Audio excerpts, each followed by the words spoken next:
knows that everything else is just an airplane, but this is a 747. I'm out there with my child at the runway or something like that, and I see one of these take off and flying, and it's 100% satisfaction. You see something you built actually flying through the air. And you tell your children, you know, I made that. But this jet is more than the sum of its staggering dimensions. The first giant 747 is presented to the world. 1, 2, 3. The 747 has a mythical stature that remains undiminished. Cutting-edge technology, the passion of the people who build it, the 98-acre building in Everett, Washington, where these giant jets are built. These are the elements that combine to make the story of the Boeing 747 a tale of testing the limits, then flying far beyond them. Many of the people, from the engineers, the mechanics, the management that are here today, their fathers, their grandfathers, and aunts and uncles have all worked on the 747. I think all of us view it as a really important legacy that it's now our watch. It's our turn to carry on from here and make the airplane better and better.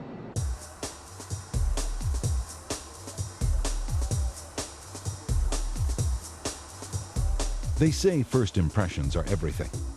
And one thought pops into anyone's mind the first time they encounter a Boeing 747. This airplane is huge. Even the people who work with the jet day in and day out remain stunned by its size. It's because it's so big, you're just so awestruck by it. The extreme size was something that you wouldn't think would ever get off the ground.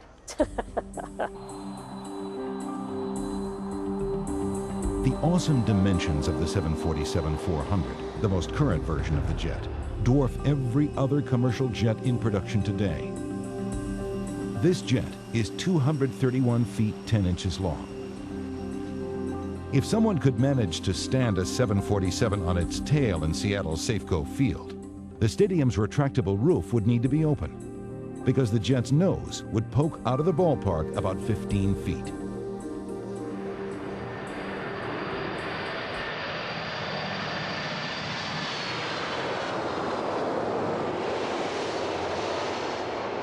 The 747-400's wings cover a 5,600 square foot area. They could serve as a parking lot for 45 mid-sized cars.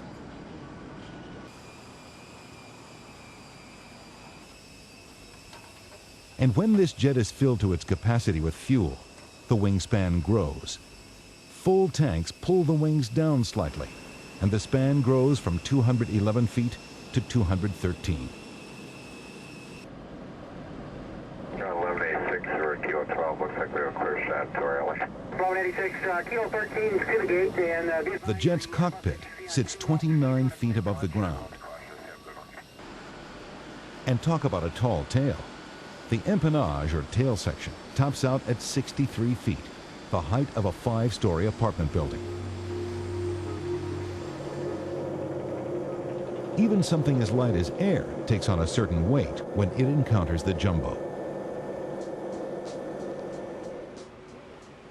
I suppose that the scale can't be underestimated, you know, when you think about the fact that when it's pressurized, the cabin is so enormous that the air inside of it weighs more than a ton.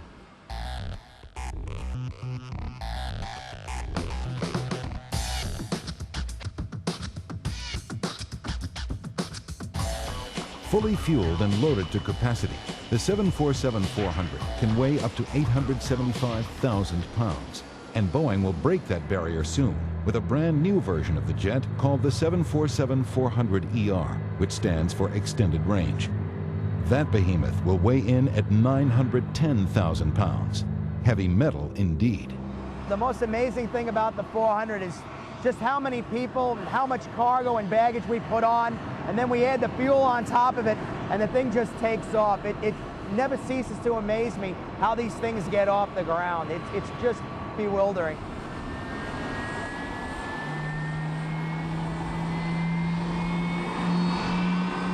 These things get off the ground with the help of 4 engines that generate a total of more than 250,000 pounds of thrust.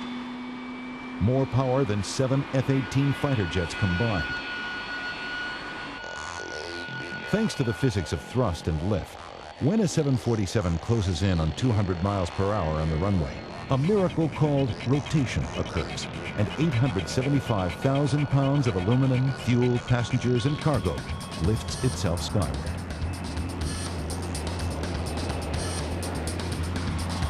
But on takeoff, on rotation, the pilot was sitting 50 feet up in the air, and the passenger in the last row of the aeroplane, right at the back, was about 3 feet from the runway. So you can imagine that's quite a big machine.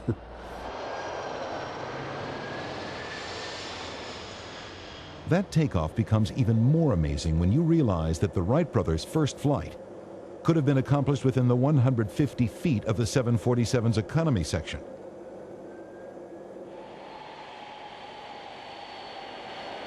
Don't let the 747's bulk fool you. It's fast, too. This jet reaches speeds of up to 720 miles per hour during testing. The airplane was designed with a high-speed wing when it was originally designed. The wing has been improved somewhat over the years, but and to this day is still the fastest subsonic commercial jet transport in the world. And though the indicators on the 47 don't go over Mach 1, sometimes during testing the jet does. That's over 750 miles an hour. When we do flutter testing to show that the airplane high-speed characteristics are acceptable, we're required to fly out to 0.97 or 97% of the speed of sound. And that's a very dynamic condition. It involves diving the airplane pretty sharply. And then you have to do maneuvers once you get to that Mach number. There have been probably cases where there has been, at least locally on the airplane, some supersonic flow. Airports around the world spent millions on renovations to accommodate the big new jet. A key part of the 747 introduction into service, and again even more so with the 400, was how on earth do we fit this around an airport that's built for smaller jets? And that was a key question. In fact, so much so that it helped define what's called the 80-meter box, which is the outside diameter, or the outside dimensions of a notional box within which everybody has tried to stay since. Airport blast fences also grew. The better to deal with a 300-mile-an-hour jet velocity that explodes 100 feet behind this plane when the engines are fully throttled up. Even though the Boeing 747-400 is the fastest and the biggest, those aren't the only reasons this grand jet qualifies as a superstructure.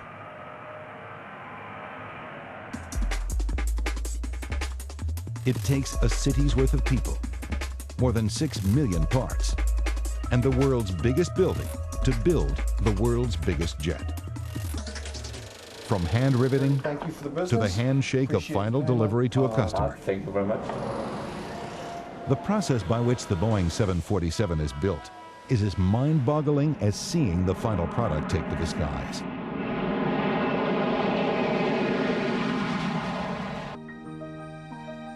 When Boeing launched the 747 program in 1966, the company had yet to purchase the land the jets would be built on.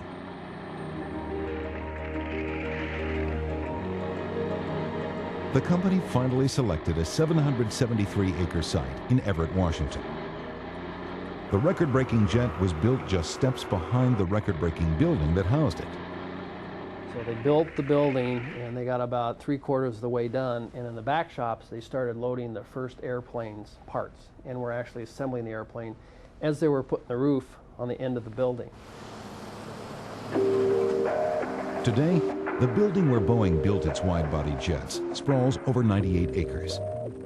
Enough space for 911 professional basketball courts.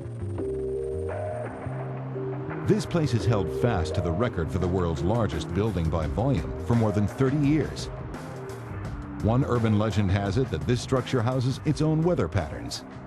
It is a city, everything from fire departments to medical staffs to food service. I mean, you name it, you got it in this building. It is a small city.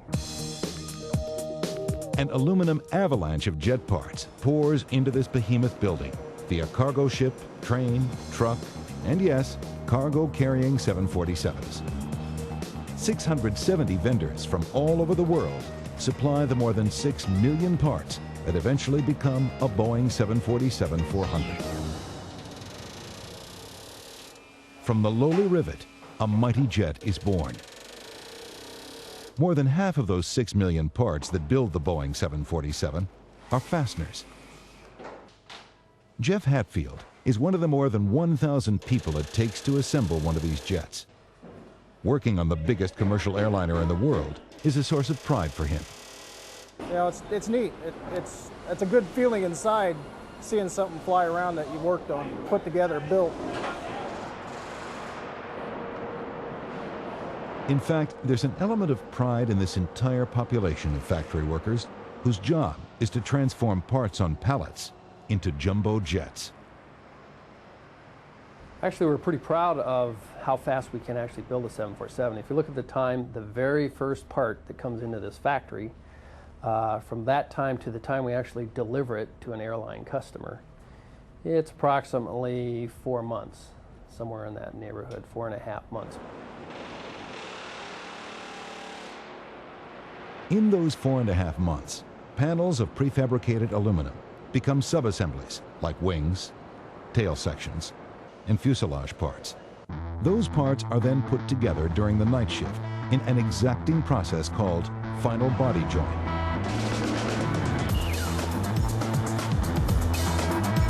We like to tell everybody this is the first time it actually becomes a real airplane. Until now, it's just pieces. So the front end, the middle, with the wings attached, and the back end, those 3 major sections all come into a what we call final body joint. The final body joint couldn't happen. Indeed, the jet couldn't be built without this highway in the sky. 31 miles of crane tracks, 9 stories above the factory floor. 149, Lenny, any luck on that access stand? A network so big, it requires its own control tower. 10-4, Cab 7, guy.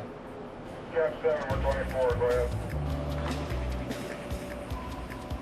18 cranes, some capable of carrying 40 tons each, ply the vast upper reaches of this building, putting jet parts in their place. It's just a lot of work and a lot of movement, and what we call it is the dance in the sky, because if you look here at about 1, 2 o'clock in the morning on a line move night, things are flying all over the place, and it's a real choreography. Merging massive fuselage panels with microscopic precision was once a matter of moving slowly and eyeballing the gap. It never went together exactly the same way every time. So we had a lot of really great mechanics that thank God they were, because without their knowledge and skill, never could have got them to come together. Today, a digital design system called CATIA, which stands for Computer-Aided Three-Dimensional Interactive Applications, helps standardize the 47's fuselage parts and makes joining them a more precise process. Now that we have digital engineering, basically is a Lego approach. You take one Lego and you match the holes in the Lego up with the hole or the peg in the other Lego, and you put them together.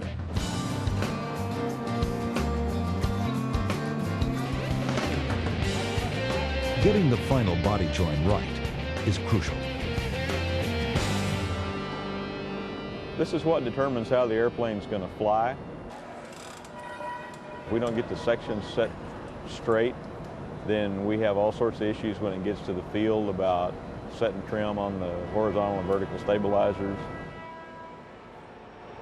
This is the point where the jet begins to look like what was ordered, in this case a passenger carrier for Lufthansa.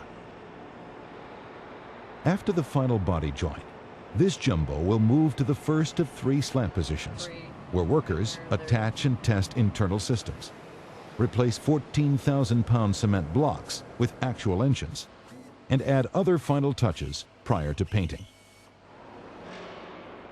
Boeing began experimenting at the end of 2001 with building the 747-400 on a moving line. They're hoping to make the process more efficient by having the jets move constantly at a rate of 1 foot per hour through the final stages of assembly. This is a huge, huge change in the build process. It's pretty radical for some of those that have been in the industry for a long time to see this happen.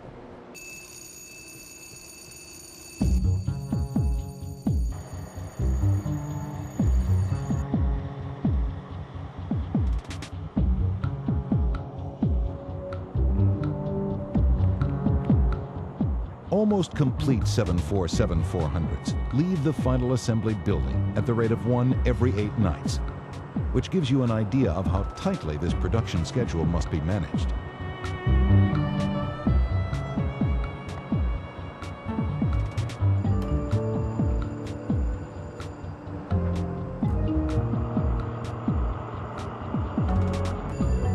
The jumbos are usually pulled from the assembly building and towed over to the paint building during the dead of night.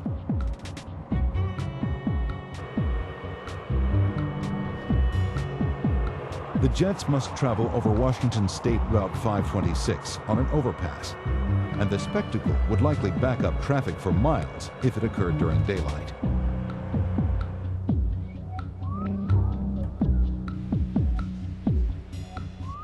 During the paint process, the 747 loses that green-tinted coating of protective vinyl and gains about 1,200 pounds of paint. Then, the nearly finished brand-new jumbo jet takes its place on the flight line, where it awaits its first flight.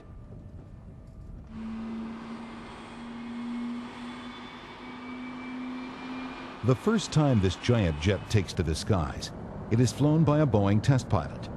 That first flight is called a B-1 flight.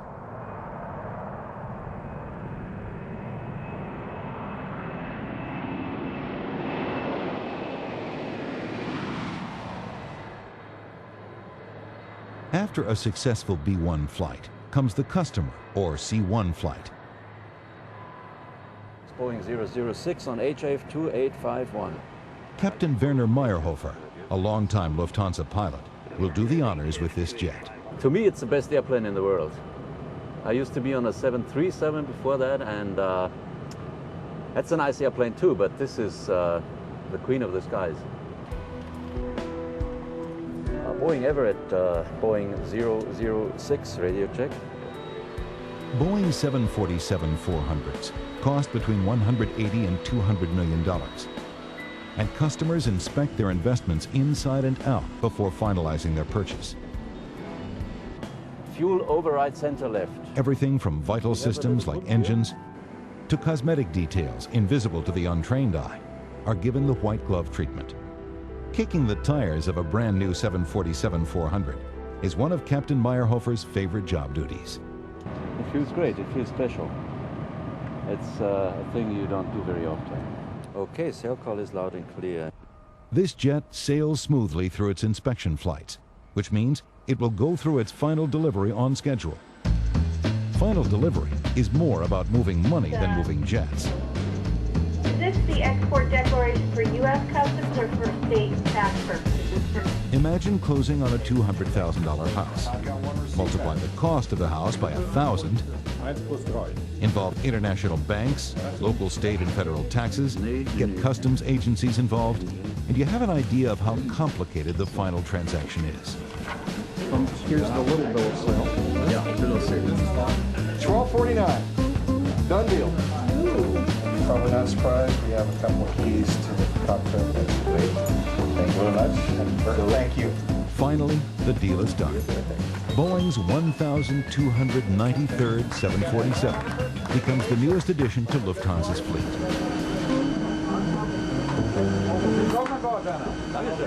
The ink on the paper is still wet, and Captain Meyerhofer is taking this brand new jet from its western Washington birthplace to its new home in Frankfurt, Germany.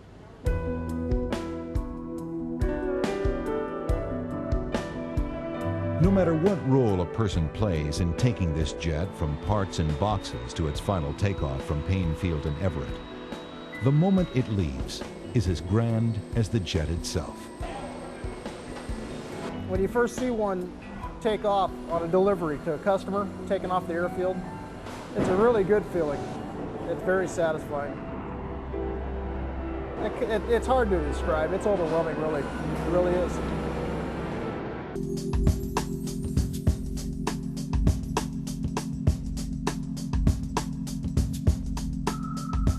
Every time a brand new 747-400 takes to the skies and leaves Boeing's Everett plant, it's a testament to this company's vision. The origins of the 747's design go back to World War II and Boeing's military bombers. In particular, the B-47, the first swept-wing jet bomber. The origins of the 747's purpose go back to Boeing's dominance in the passenger airline industry. Boeing's 10-passenger Model 247 was dubbed the first modern passenger airliner when it debuted in 1933. Prop planes got people where they needed to fly until Boeing introduced the first jet passenger liner in 1954. The 707, or Dash 80, is the queen mother of all modern-day Boeing commercial jets. In the 60s, the development of the jet airliner really was coming into its own. You had the 707 and DC-8 in the States, the Convair family, VC-10 in Europe, and a myriad of new developments that were coming through in short to medium range airliners too. And what they were doing were establishing the new levels of safety and reliability in air transport. In the mid-1960s, the world economy was booming, the population was growing, and passenger demand for jet travel was rocketing at the rate of 15% a year. Suddenly, Boeing 707, which carried 120 passengers, just wasn't big enough anymore. This was just so far beyond the capacity of the airlines to deal with at that time. So the airlines themselves were feeling the onslaught of this great demand, and they were the ones that started knocking on Boeing's door to say, hey, we want something bigger, we need something bigger.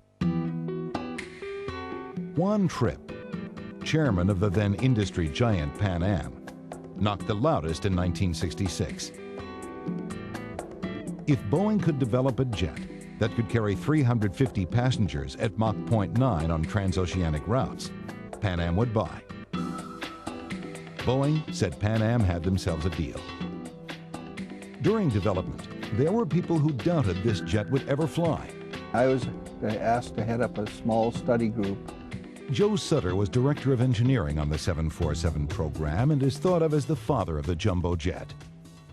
We knew we could do the airplane from an engineering standpoint.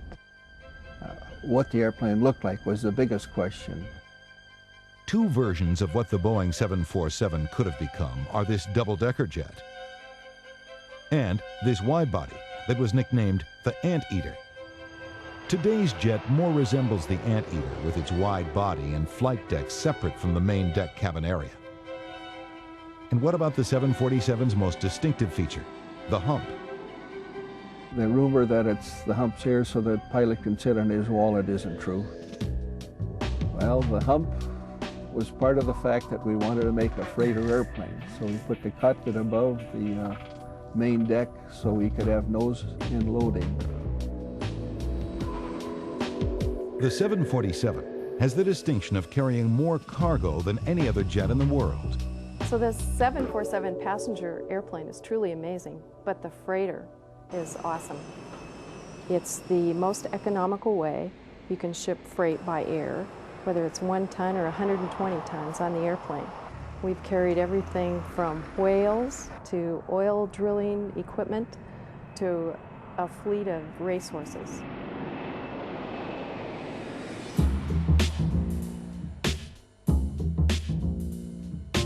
There was no way to predict the 747's success back in the late 60s. You've got to remember, this airplane was so big. It was 2.5 times larger than the largest airplane in the sky at the time in terms of passenger capacity. It was a giant by every measurement.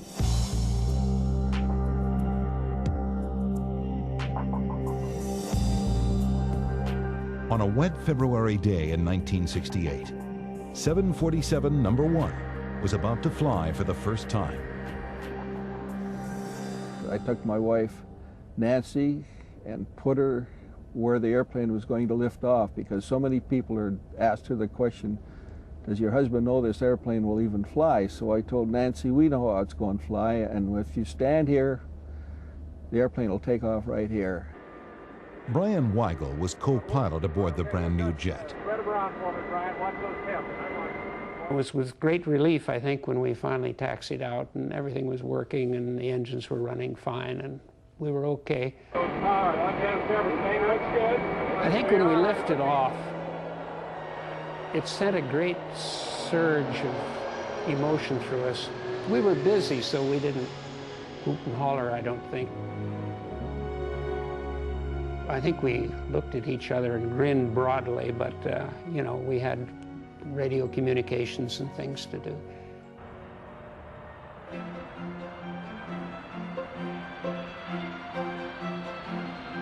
The biggest, newest jet in the world defied her detractors and gravity with that flight.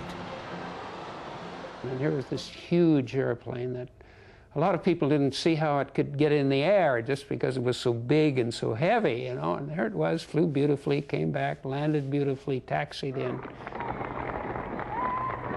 Okay, Jack, natural question is, what are your impressions? Something that thing is just ridiculously easy to fly. It's just a pilot's dream.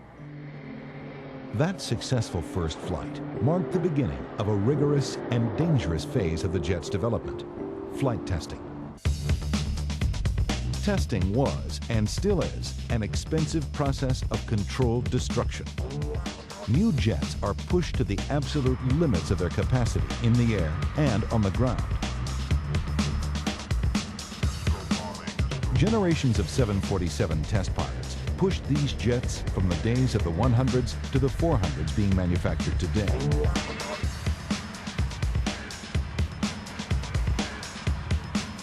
Brian Weigel was current-day test pilot Joe McDonald's boss. He had this bit of advice for his employees. Should be careful. This blazing brake test is called a rejected takeoff.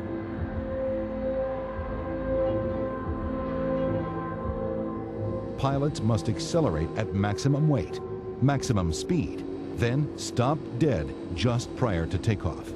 Then they must sit for 5 minutes, doing absolutely nothing, while a ground crew assesses the situation to simulate real-life conditions. You destroy with each test, you completely destroy a set of wheels, tires, and brakes, which is worth, even in those days, tens of thousands of dollars. Today, the same rejected takeoff test is done on the state-of-the-art carbon brakes on the 747-400. But a bad call on the ground crew's part is a bit more expensive. Someone has to make a pretty critical call because the test costs, I think, on the order of about $1 million to do. You don't want to redo it if you don't have to. The original 5 747s were put through the most rigorous testing program ever performed on a civilian jet. This concludes the final flight certification course for the Model 747. Thank you all, Jim. Less than a year after that Virgin flight, the first commercial Boeing 747 entered service for Pan Am in January of 1970, flying non-stop from New York to London. The 747 became a bestseller. The 747-200, a structurally stronger version of the 100, came out in 1970. Air Force One is a 200. The 747-300, with its stretched upper deck and capacity for yet 44 more passengers, debuted in 1982. As the 747 line evolved, the jet's makers boasted theirs was the biggest. Today, more than 15 million flights and 35 billion miles later, that's still true.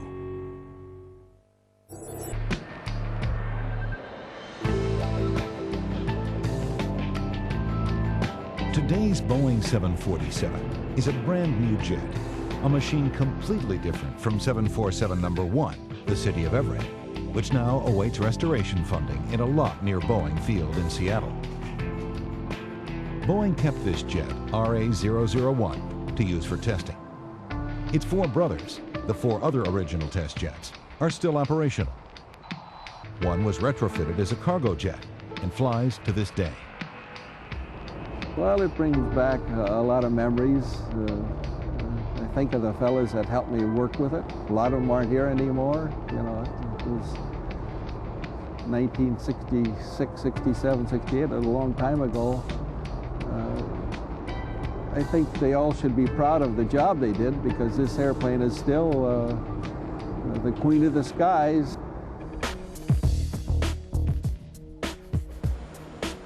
The 747-400s being built in Boeing's Everett plant today have exterior and interior innovations that simply didn't exist when the jet was first developed. The 747-400 was a reaction to the airline's needs and a reaction to the fact that there was a lot of technology that we could add to the 747 that would improve its reliability, its maintainability, lower its production cost. And it really was, if you think about it, a remake of the airplane from a system standpoint. Today's jet is bigger, of course. This jet carries more passengers, weighs 140,000 more pounds, and flies 3,000 miles further than its predecessors. One of the most visible differences on the 747-400 are winglets. These composite and aluminum tips extend upward about 6 feet on the end of each wing, where they trap and utilize air that would otherwise bleed off the end of the wing. They added to the efficiency of the wing, and they provide a little extra range by increasing the effective lift of the wing. Also, thanks to the winglets, the 400 can squeeze into a standard-sized airport stall and still enjoy the benefits of a bigger wingspan.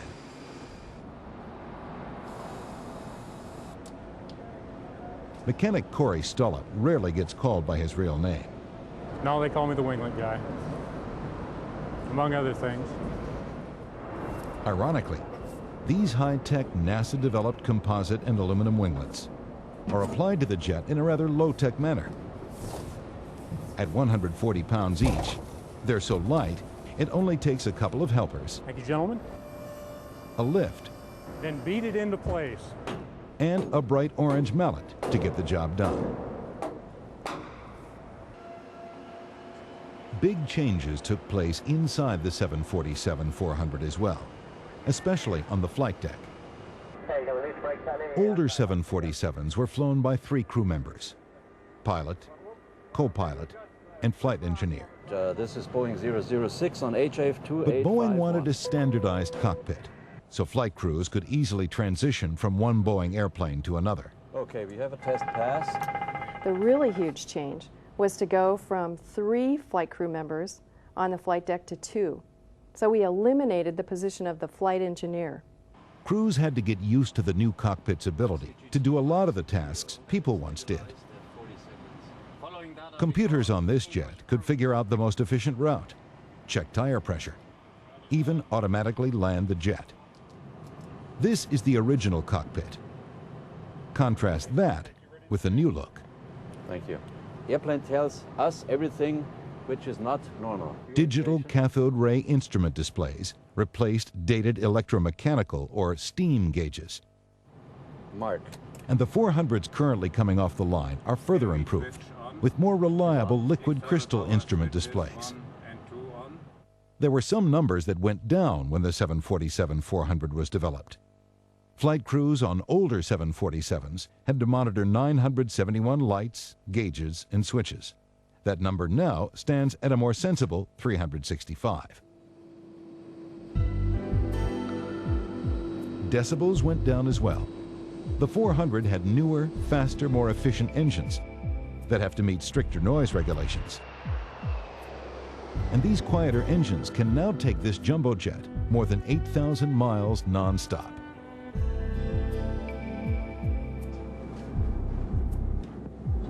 The changes most customers notice are interior features. They've come a long way, baby.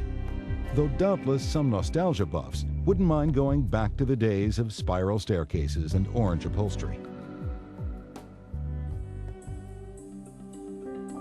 Some completely revamped 747-400 interiors can accommodate a whopping 568 passengers.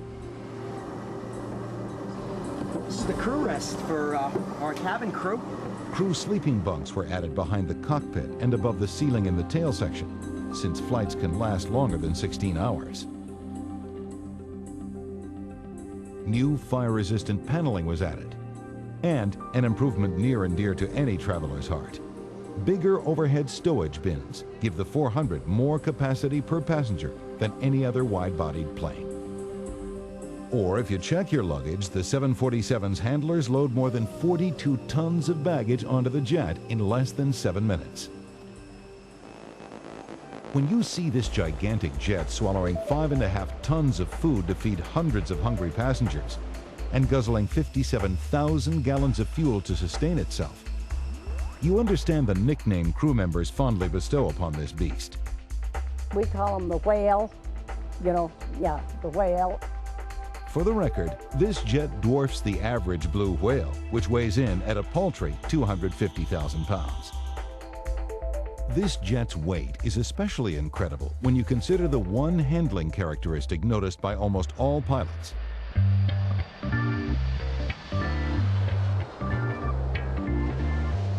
For its size, I think among the Boeing test pilots at least, it's widely regarded as the easiest airplane to land. This giant's gentle landings are due in part to ground effect. The jet's massive size actually compresses the air beneath it as it gets closer to the ground, creating an invisible cushion that softens the landing.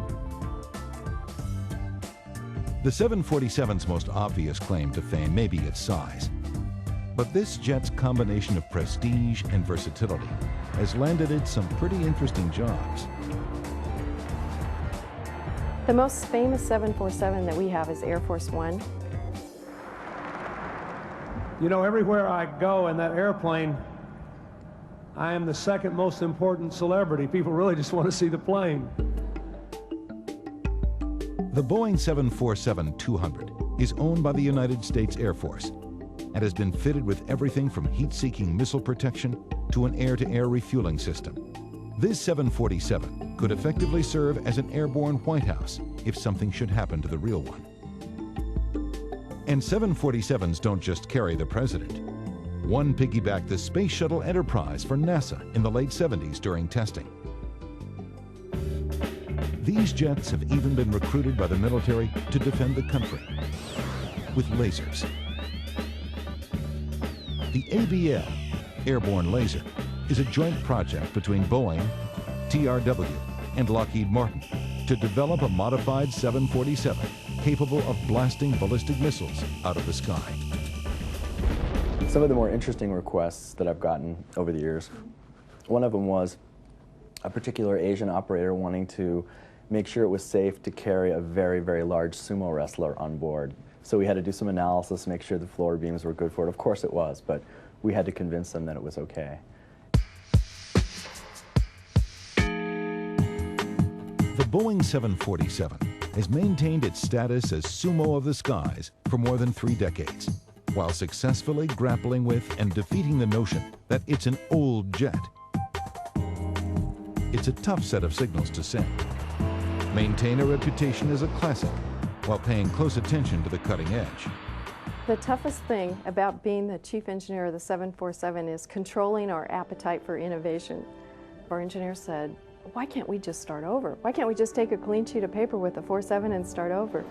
And it's like, wait, we don't want to do that. We've got a really good thing going here. Soon, the bar won't just be raised. It'll be changed entirely. The 747 is about to meet a challenger from one of Boeing's biggest competitors. Boeing's biggest rival is developing a new jet overseas. In a move reminiscent of the early days of the 747, Airbus is building a brand new facility for the construction of their latest, the A380, a mega jumbo jet. Measuring in at 239 feet, with capacity for more than 600 passengers, this jet will be the first production jet to challenge the reign of the Queen of the Skies. Boeing isn't handing over the crown yet. The A380 is a different airplane than the 747. It's quite a bit larger at 550 to 650 passengers. We believe that it's too big.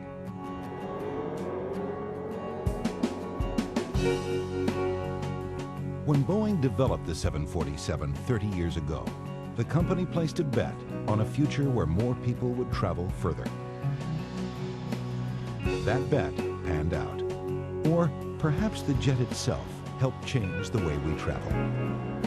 It completely revolutionized the way that cultures and nations intermixed, because it just turned up the scale. It actually revolutionized things in capacity terms, and in a lot of ways it helped promote the interaction of societies and cultures on a scale which hadn't been seen before. Now, by relying on the size of their current fleet of products, the company is placing another bet, that more people want point-to-point travel, not the hub-to-hub system that exists now. Fragmentation is the term used to describe this split between traveling styles. Airbus and Boeing are putting their money on different variants of the fragmentation phenomenon. We think that the world will grow up in point-to-point. They believe that the world will grow up with the same transportation infrastructure and larger aircraft will be required. The world will tell us in a few years which one made the right bet. Meanwhile, something else is happening that recalls the days when the 747 was first being developed. Boeing is once again developing a supersonic jet. Do all of these changes in the industry spell the end of the 747? This jet has had an unprecedented run. Nobody thought that the 747 program would still be alive and well 35 years after the first airplane came out. Nobody anticipated that.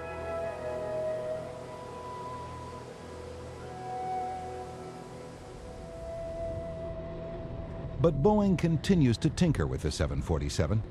A longer range version is currently being tested, and customers are already lining up. Money talks, and billions of dollars worth of orders says that people don't see this as an old jet. What we think of the 747 is 30 years of continuous learning and improvement. 30 years of understanding from our customers what their needs are, improving how the product works, and adapting not only the airplane, but the way in which we produce it to the current needs of the airlines and their customers, the shippers and the passengers. The 747 model has already surpassed all expectations of longevity. Will it be around much longer? The demand is such that I think we'll see 747s flying for at least another 50 years in some cases. I would honestly say that. If that prediction is correct, the 747 may have to hand over its title as the biggest commercial jet in the skies, but it will likely gain another, longest lived. And a legacy like the one that continues to grow for the 747 doesn't come from being the biggest thing in the skies. It comes from the dedicated characters who built and continue to build a jet they believe in. I still stand there and look at the airplane, look at the factory it's built in, and think about what we do.